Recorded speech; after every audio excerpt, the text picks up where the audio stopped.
Okay, the type 5 sum, speed distance sums. A train travels 288 km at a uniform speed.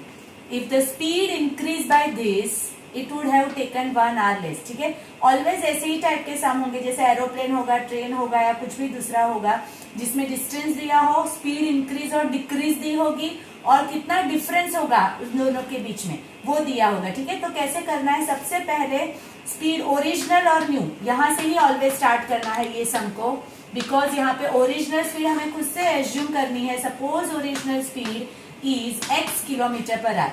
अगर उसने speed कितनी increase की, 4 kilometre per hour increase की, मतलब new speed क्या हो जाएगी, 4 किलोमीटर पर आवर. ठीक है, दोनों टाइम उसने कितना डिस्टेंस ट्रैवल किया, 288 किलोमीटर डिस्टेंस ट्रैवल किया. अभी जस्ट मैं एक बात समझा रही हूँ, ध्यान से समझो.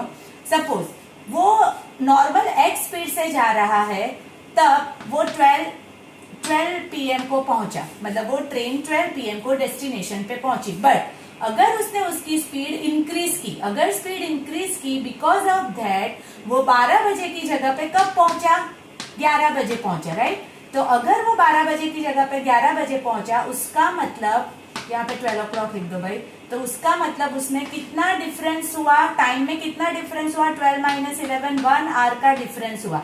मतलब अगर उसकी स्पीड वो कम ज्यादा कर रहा है तो दोनों के बीच के टाइम का डिफरेंस क्या हुआ, 1 आवर. वो दिया हुआ है कि it would have been taken 1 hour less for the same journey. Same distance cover करने में उसको 1 घंटा कम लगा. ठीक है, मतलब उसका मतलब मैं इसलिए ये समझाना चाहती हूँ कि ऐसे वाले कोई भी सम में ऑलवेज डिफरेंस इज गिवन. क्या दिया होगा, ऑलवेज डिफरेंस. ऑलवेज बोल रही हूँ, उसका मतलब ऑलवेज ही रहेगा.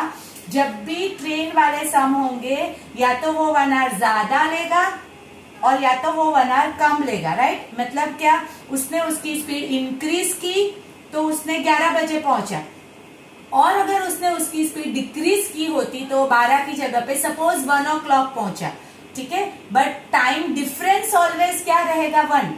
11 - 12 भी, अरे 12 - 11 भी 1 रहेगा, और 1 - 12 करोगे वो भी आपका टाइम डिफरेंस क्या रहेगा, 1. मतलब यहाँ पे ये वाले सम में ऑलवेज आपका टाइम का डिफरेंस दिया होगा, द मोस्ट इंपॉर्टेंट पार्ट. और ठीक है, ध्यान रखो, ऑलवेज डिफरेंस इज गिवन, या तो T1 - T2 या तो T2 - T1. अभी मैं समझा रही हूँ आगे.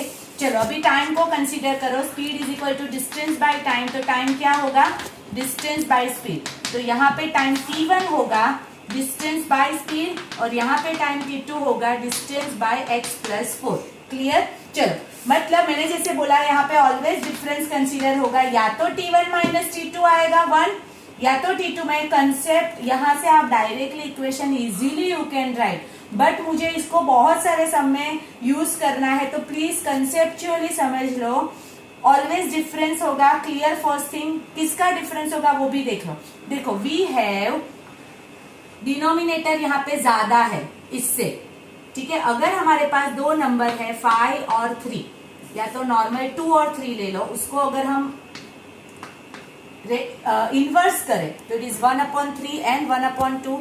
यहाँ पे डिनोमिनेटर 3 ज्यादा है 2 से, उसका मतलब ये वाला नंबर छोटा होगा और ये वाला नंबर बड़ा होगा. तो अभी आप मुझे बताओ कि T1 और T2 में डिनोमिनेटर इसका ज्यादा है, तो ये छोटा नंबर हुआ या बड़ा, is the small number and ये बिग नंबर. समझ में आ रहा है. ठीक है, वाई, बिकॉज डिनोमिनेटर यहाँ पे बड़ा है, मतलब वो नंबर पूरा फ्रैक्शन क्या होगा, स्मॉल, और यहाँ पे डिनोमिनेटर इससे कम है, मतलब ये जो फ्रैक्शन है वो क्या होगा, बड़ा.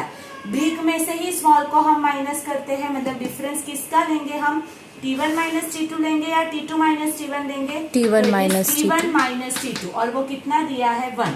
बस यहाँ पे आपका क्वेश्चन खत्म. T1 आपको दिया है 288/x, T2 आपको दिया है 288/x + 4 इज इक्वल टू 1. इसको सॉल्व करो, मैं सॉल्व नहीं कर रही हूँ, आप इजीली सॉल्व कर पाओगे. अगर यहाँ पे सेम क्वेश्चन दिया होता, डिक्रीज मोर की जगह बिन 4 kilometre per hour less, suppose, तो लेस का मतलब यहाँ पे क्या आ जाता, -4. यहाँ पे क्या आ जाता, -4. 1 hour less more for the journey, because time speed कम हुई तो उसको 12 की जगह पे वो 1 बजे पहुंचेगा. डिफरेंस क्या रहेगा, अगेन 1 आवर रहेगा. अगेन यहाँ पे वापिस, यहाँ पे आपका छोटा नंबर है, डिनोमिनेटर इज स्मॉल, तो ये आपका फ्रैक्शन क्या हो जाएगा बिग, और डिनोमिनेटर आपका इससे ज्यादा है तो ये फ्रैक्शन आपका क्या हो जाएगा स्मॉल। तो अगर ये वाला सम है तो यहाँ पे T1 माइनस T2 की जगह पे क्या आएगा T2 minus T1 is 1, but always difference is there, कभी भी प्लस नहीं होगा, इट इज ऑलवेज डिफरेंट। अभी मैं उसको क्या बोलते हैं नॉर्मलाइज कर देती हूँ, ठीक है। अभी ध्यान से सुन लेना, 2 मिनट और दो तीन बार समझ लेना, 2-3 बार सुन लेना वीडियो को। अगर प्लस होगा जैसे पहले था, राइट, तो वो ऑलवेज पीछे ही आएगा, ठीक है, प्लस ऑलवेज पीछे आएगा। और अगर माइनस होता यहाँ पे तो क्या होता, आगे आता, क्लियर। प्लस ऑलवेज पीछे, माइनस ऑलवेज आगे। अगर मैं थोड़ा सा आगे का रिवाइज करवाऊं तो अपस्ट्रीम डाउनस्ट्रीम में अगर डिफरेंस था तो अपस्ट्रीम आपका सपोज डिस्टेंस 20 है तो 20/5 माइनस वाई, और ये 20/5 प्लस वाई होता था। अगेन अगर ये कंसेप्ट से अगर डिफरेंस फाइंड करना चाहे तो प्लस वाला कहाँ आना चाहिए, पीछे। तो ये T1 है और ये T2 है, तो क्या होगा T1 माइनस T2। और मैंने आपको बोला था अपस्ट्रीम ऑलवेज T1 आगे ही आएगा, वो वीडियो में है, ध्यान से देखोगे तो।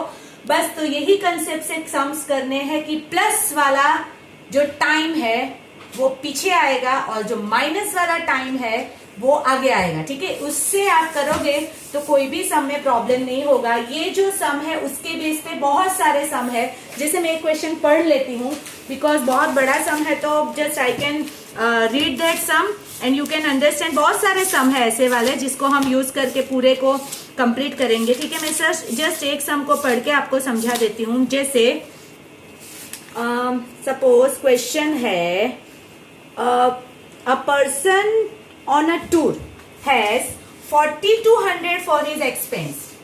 क्या है, पर्सन एक टूर पे गया, मैं हेडिंग स्पीड डिस्टेंस ही रहने दूंगी बिकॉज हम वही कंसेप्ट को यूज करेंगे। A person on a tour has 4200 for his expense, मतलब जैसे डिस्टेंस था यहाँ पे टोटल एक्सपेंस है, कितना एक्सपेंस है उसका 4200। मैं ऐसे लिख देती हूँ, if he extend his tour, he extends his tour for 3 days, मतलब जब ओरिजिनली वो जा रहा था तब उसने x ड्यूरेशन की टूर ली, बट जब वो न्यू कर रहा है तब उसने कितने दिन ज्यादा किए, तो x+3 दिन ज्यादा किए, क्लियर। तो ये आपके डेज होंगे, या तो टूर ड्यूरेशन बोल दो, duration of the tour, originally x और न्यू कितने दिन ज्यादा किए तो x+3, ठीक है। he has to cut down his expense for ₹70।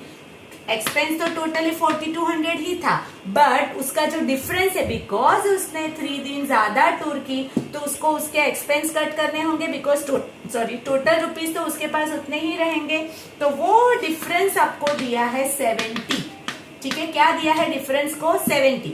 तो आपका यहाँ पे अगर आप T1 T2 ही लो चलेगा, मुझे कोई प्रॉब्लम नहीं है। यहाँ पे आप T1 क्या लोगे 4200/x और T2 क्या लोगे 4200/x+3। ये जो है वो आपका क्या बोलते हैं उसको expense total duration, total expense per day होगा।